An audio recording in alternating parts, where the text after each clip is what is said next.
Thank you, Michael. My name is Other Kevin, and I will be talking to you today a little bit about UX measurement. So I lead the UX measurement team at LinkedIn, as Michael said, and so I think a lot about this.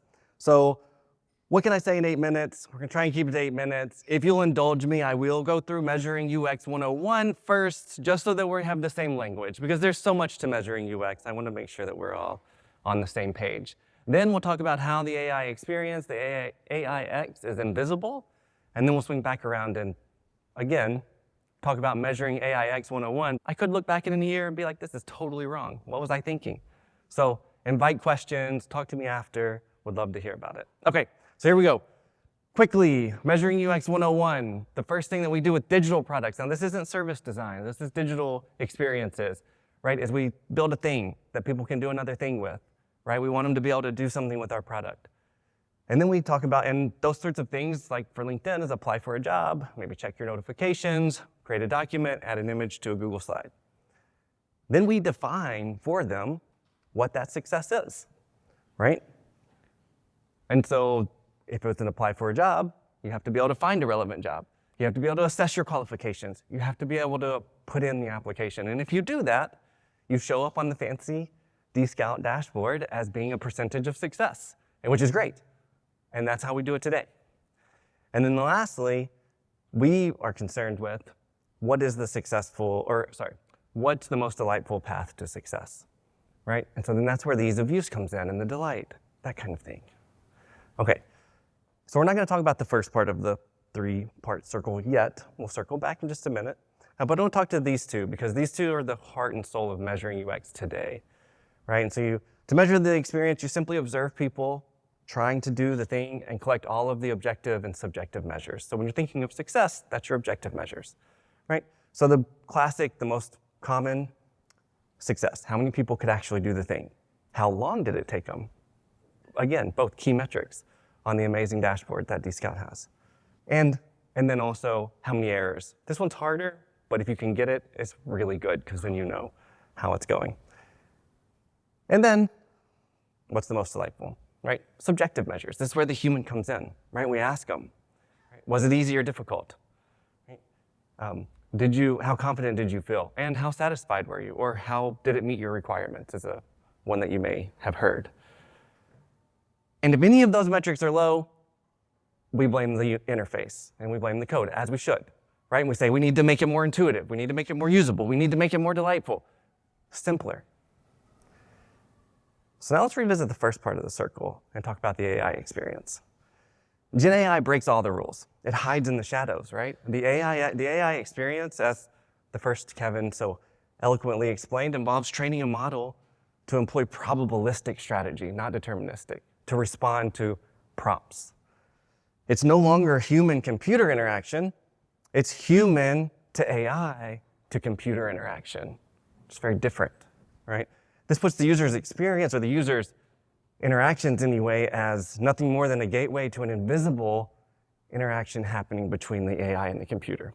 An interaction that, granted, seemingly unlimited potential, seemingly unlimited output. So building things a user can do becomes instead building connections to a model that can be used to do many things. Some we want them to do, and unfortunately some we don't. So let's look just quickly through some examples of how people are using one of our products. Well, my head company, Microsoft's Copilot. Right? All right. This is amazing. So this person has an autistic child who really responds to having stories of their life told to them. And that's how they are able to cope with their life. And she used to spend hours writing it, but now she uses Copilot to write them. And she says, now I can spend time with my child instead of time preparing for time with my child. It's amazing. This one, sustainable, loves the environment, but also loves to bake. What are you going to do with all those egg yolks after you make the white frosting, right? She doesn't like throwing them away. She uses Copilot to help her be more sustainable in her hobby. This one, we talked about photo editing earlier, I think, a little bit. This one, he takes pictures of all of his family's outings on the weekends, and then he edits them and puts them in an album every weekend, which is amazing. I should take some tips from that. We used Copilot to write code to take out all of the stuff he didn't like. So it pulls in the photos from the camera, it puts a filter on them, puts them in an album. This one has to be my favorite because I work at LinkedIn, but this is a tech recruiter in India. And if you know anything about recruiters, they have to recruit for a lot of roles. They don't do those roles. They don't work those jobs. So it's a lot of conversations about what that role is. Well, now he uses Copilot, right? AI makes it easy for me to understand any type of job so I can find more qualified candidates. So it's less back and forth between him and the hiring manager. And then lastly, a creative partner. This is one that you all are probably very familiar with. This person uses Copilot to help make marketing materials so she can spend more time with her customers, but she treats it as a brainstorming partner. So instead of what people can do with the product that you're going to put out there in GenAI, it now becomes what will people do with your product. And you don't know. We don't know, right? Because GenAI is freedom. That's the essence of what we're giving. We're unlocking the gates. We're giving them access to this data in a constrained way in some parts, but basically it's freedom that they've never experienced. It's no longer deterministic on an interface. But if we can't define it, it's going to be really hard to measure it, right? So we have to be able to define it in some way. So let's shift now to the blue circle. I did try hard to use purple, because purple is AI. It just didn't match with my color scheme. I know, so I use blue. But here we go. What will people do with your product? The next step, also ambiguous, right? So unlike deterministic products, GenAI will only stop them if they're trying to go against its programmed ethics. And unfortunately, sometimes not even then, yet. But so what success looks like is also varied. It's hard to define. We saw it in the Copilot example. It's different for every person, right? And so then the third part, also ambiguous. Maybe we should just ask the question subjectively, to what extent was their success? Because after all, if we aren't necessarily telling the user what success is or how to define it, then as long as they feel like they're successful, that might be enough. Let's see. Let's bring back the objective and subjective measures and see what this looks like. So I would propose, official, that the objective measures are now coming from the user interacting with the computer or the data, and that it actually comes from the AI itself. So we're no longer judging the success of the user, how long it takes, or how many errors they make. We're actually asking, how successful was the output? How long did it take for your AI feature to give them the output?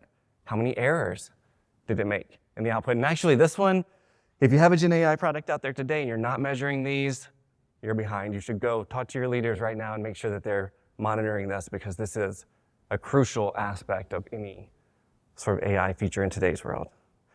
But then the subjective measures, cool. They're still with the user. They're still with the human, but I think we need to employ the humans to be harsh critics of our AI, right?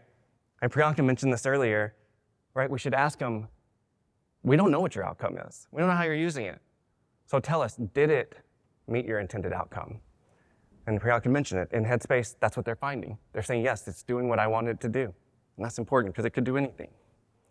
Did the AI provide you something useful? It's maybe one of the first times that we actually have a ubiquitous tech that's going to change lives. And here's a provocation. If the feature you put out in the world for GenAI isn't changing your users' lives, you're probably using it incorrectly. You should probably see what's the next thing you can do, because it really has that opportunity. And so we should ask them, right? Does using this AI actually change your life for the better? If you couldn't use this anymore, would your life be worse? All right, so bring it all together. Experience has shifted to an invisible state where deceptively simple interfaces act as unconstrained gateways to access.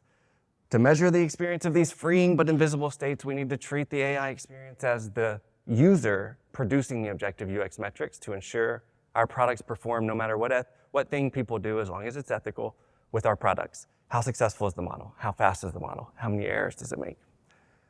To understand how these invisible processes are delivering on the promise of the AIX, we need to employ our users to be harsh critics. Did it behave the way they intended it to? Did it deliver on the utility our customer members expected? Does the AI experience truly enhance and change our customers' or members' lives? By recognizing the invisible and freeing nature of the AI experience, expanding our definition of who users are, and employing our customers or members as harsh critics of the AI experience, we can get closer to holistic measurement of the elusive and indefinable future of UX. Thank you.